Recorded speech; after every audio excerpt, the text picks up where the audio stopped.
Hello, and welcome to the Flix Forum podcast, where each episode we go back and we look at a Netflix original film in the order of release. Today, we have Netflix 327th film from 2020. It's the Indian Hindi language black comedy thriller called AK vs. AK. It's directed by Vikramaditya Motwane and stars Anil Kapoor, Anurag Kashyap, Harshvardhan Kapoor, and Yogita Bihani. I'm Jesse. I'm your host. Thanks for joining me today for this episode. This is an interesting one. I was very surprised with this film. I had no idea. The title doesn't really give away much, does it? AK versus AK. Seems like some sort of battle, and I guess that's where we're going to head. But before I talk any further about the film, we do spoil this show as we go. So if you're interested in checking this one out, give us a pause and come back a little bit later on, because we start the show with the Fast Flicks, where we do a quick little summary of what the film is all about. So this one's about a public feud between a director and an actor, which leads to the director kidnapping the actor's daughter in hopes of filming his next big movie. Intriguing. I like that. I think that's interesting. I went into this knowing nothing at all about this film, so I was very surprised, to be honest, once I worked out what was going on. So let's have a look at how this ended up on Netflix. So I guess the thing about the story, it sort of utilizes a film within a film narrative where the main actors play these fictionalized versions of themselves. So that's how that works. But the development for this started way back in 2013 when Sampath, who's the writer, thought of and sent the concept to the director Motwane. Originally, they thought of seeking Amir Khan and Akshay Kumar as the actor, but decided against the former, and they were both sort of said, nah, we're not interested. So then we go to later on where Shahid Kapoor took the role, and it was retitled to AK vs. SK, with a somewhat different story, and the cast was revealed in 2015.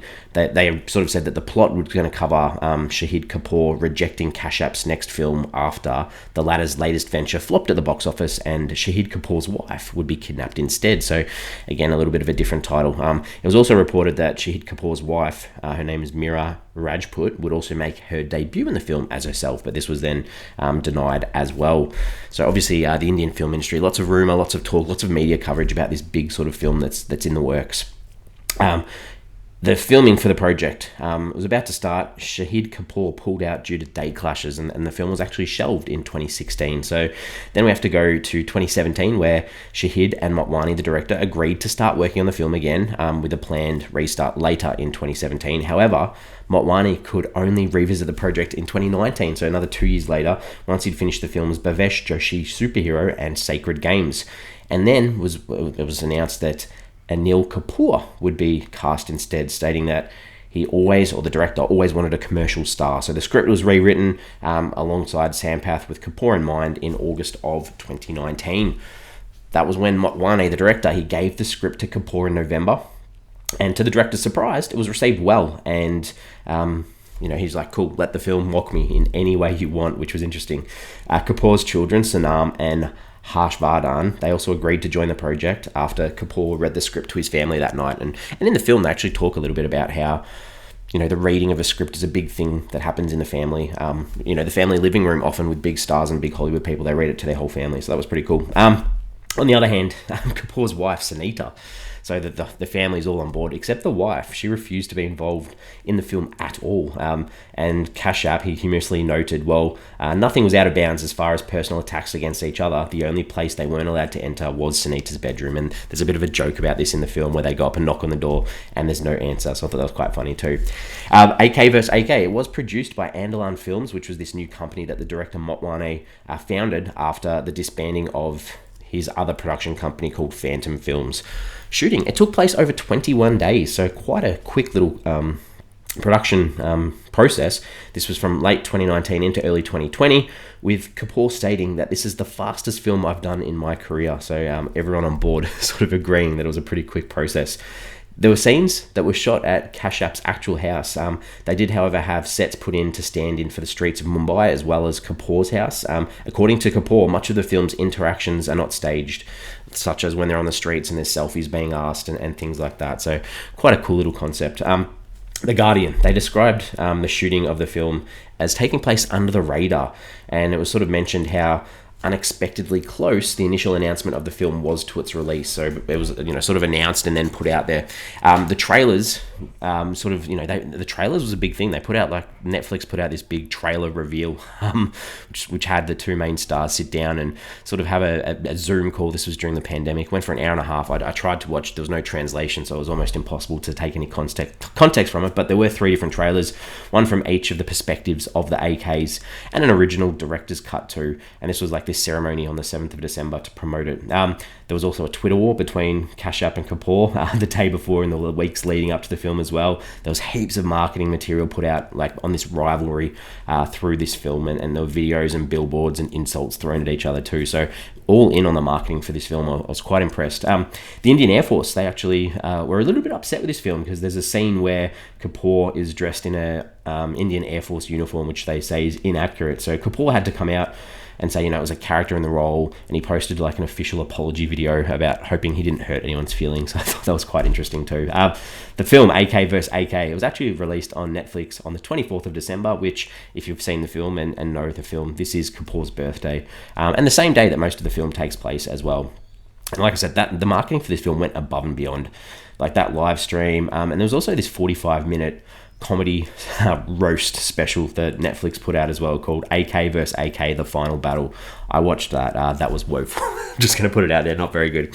All right, translations around the world. There's only one good translation for this one, which was in Hungarian. It's called Following My Daughter, so that makes sense as well. As I said, filmed in Mumbai, released on the 24th of December 2020. It had 4 nominations at award ceremonies. Best Original Film at the Indian Television Academy Awards was the biggest one there as well. So let's get into the critics and audiences. What are they saying? Rotten Tomatoes sits at 69%. That's on 13 reviews, so it is fresh. The audience has a little bit higher, 75%. That's on more than 50 ratings.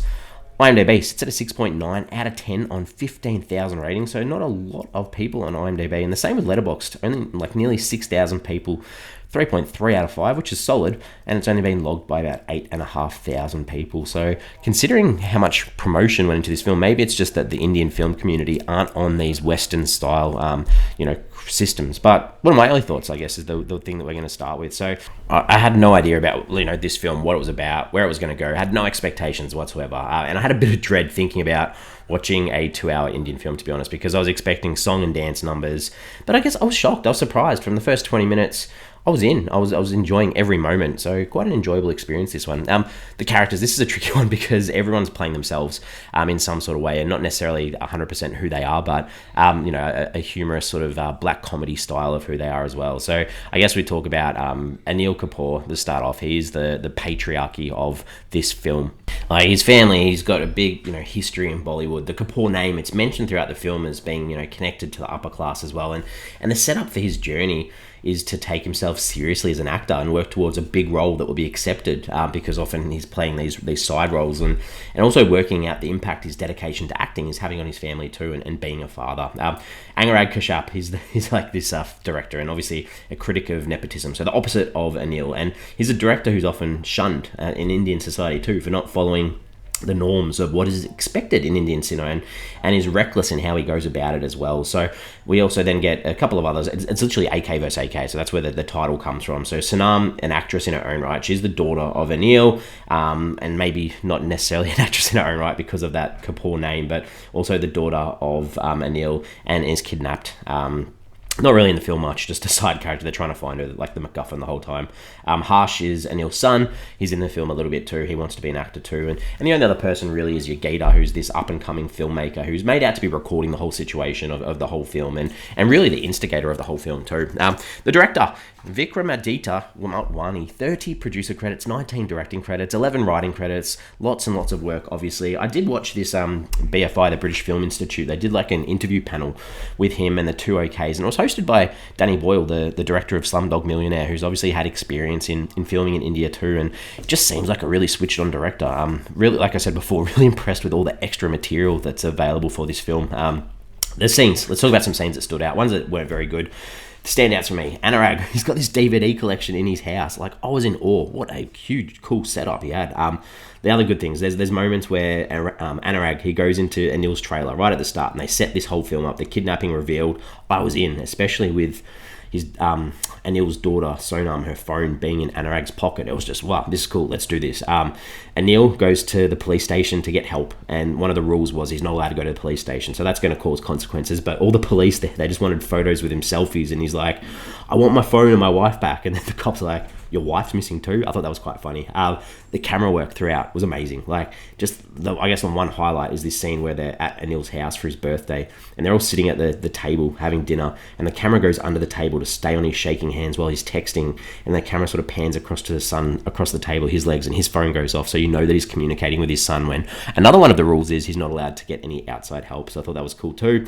And there's this big chase. Anil chases this Javed guy, a taxi driver, through corridors, through platforms at train stations, through bridges, through trains, through streets. It, leads to Anil being hit by a car, and then having this almost amazing monologue about his failure as a father because of his career dedication. Also, finishes with Anurag arriving and saying, this is better than Daniel Day-Lewis. There is blood. I thought that was another in sort of movie reference, which was great.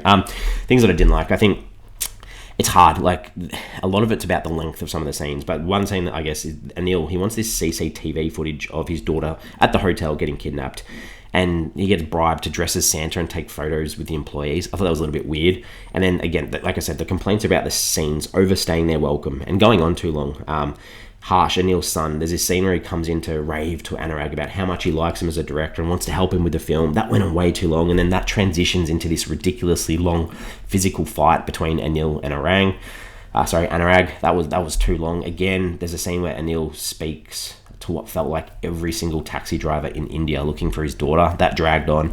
And as well, there's this big outside Christmas dance party that Anil goes on stage and dances, and again, that just went on for way too long. But like, small criticisms, that's just probably a part of the Bollywood style that doesn't seem familiar to me. Themes, ideas, what's this film trying to say? Lots, obviously. That crazy world of filmmaking, that idea of making art out of life, the self-made versus the ego and privilege and things like that, and obviously legacy and fame and the impact this has on family and being a father and having your family on side can lead to success, as we see in the end as well. And that work-life balance that doesn't exist because you've almost got to give your life to cinema, and that can lead to a midlife crisis, which Anurag seems to be going through at this stage, and Anil says he's experienced himself too. Cinema, that idea about it almost being a religion too, and people like Anurag wanting to change and stand up to the old ways of structures of society and cinema. And finally, to that idea of celebrity, selfies, mobs in India constantly. And we saw before, as I mentioned, this obviously, played out in real life too. What did I take away from this film? I think this is a tricky one, because I think the one thing that I'm most disappointed about is that I didn't get all the cultural references throughout this film. You could tell that there were these drops throughout about actors and films and things that were meant to make sense, but they didn't, because I don't have that background, and it just would have made the film so much better. Even though it was still really good, I think that would have made it such an engaging film.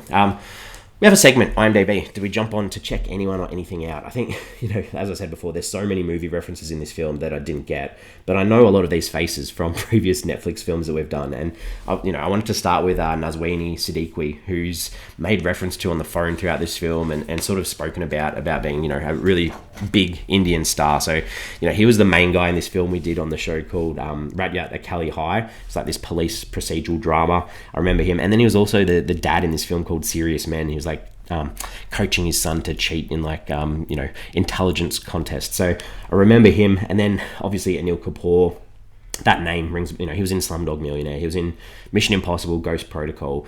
That's a name that stands out. And finally too, Anurag Kashyap, he looks like, he reminds me of Will.i.am, to be honest, just his physical structure and the way that he holds himself. But he's directed segments in films we've done on this show too. Lust Stories, that anthology series, as well as he did a segment in Ghost Stories, and he directed the film Choked that we covered on this film as well, which was about the lady who was stuffing cash in the pipes in her house.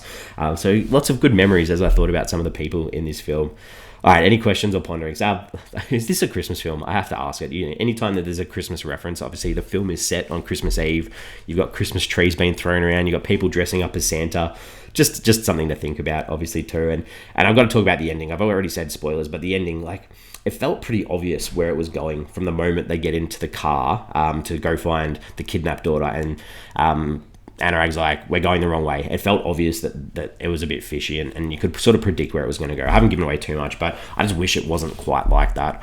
A little bit disappointed, but overall, I think I still really like this film, and I'm going to wrap it up. We give the film a rating out of 5. So for me, like I said, it's a pleasant surprise. Like, the camera work throughout was excellent, and sort of made the journey of this film fly by. Like, the leads playing versions of themselves, they do an excellent job in highlighting a lot about the film industry in India. And I guess this feels like it should have been a bigger film outside of India than it was. I feel like lots of people would enjoy this if they watched it. Yeah, there were some moments that obviously needed a good cut or a good edit. But for me, this is still a 4-star film. 4 out of 5 for me. Pretty high on the end. We're on socials. We've got Instagram. We've got Facebook. And we have X, formerly known as Twitter. I just wanted to put the question out there because this is literally what sort of starts the film and starts the disagreement between the actor and the director. Like, who's more important in the creative process of making a film? Is it the actor or is it a director? Who's more important? I think they all play an important role. You know, the film is such a... I think we've spoken similar things like this on the show before, but film is such a collaborative process. You've got to collaborate. So I think they're both, you know, there's no right or wrong answer here. They're both just as important as each other because they both play important roles. We're back next week. I think next week is our final film from 2020 on Netflix. It means we're nearly into 2021, which is crazy. It's been a long journey so far. But next week, the last film of 2020 on Netflix is a superhero kids film called We Can Be Heroes. This one, it's directed by Robert Rodriguez. It stars Yahya Gasoline, Lyon Daniels, Andy Wolkin, Harla Finney, Lotus Blossom, Dylan Henry Lau, Andrew Diaz, Isaiah Russell Bailey, Akira Akbar, Nathan Blair, Vivian Lila Blair, and Priyanka Chopra Jonas. Interesting. Some interesting names in there. Some people that we know, or you would know, I would know. I'm intrigued. I haven't watched this one. I've heard of it when it came out, so I'm in. I hope you're in too. Give it a watch before next week. As always, thanks for hanging out, and we'll see you next week.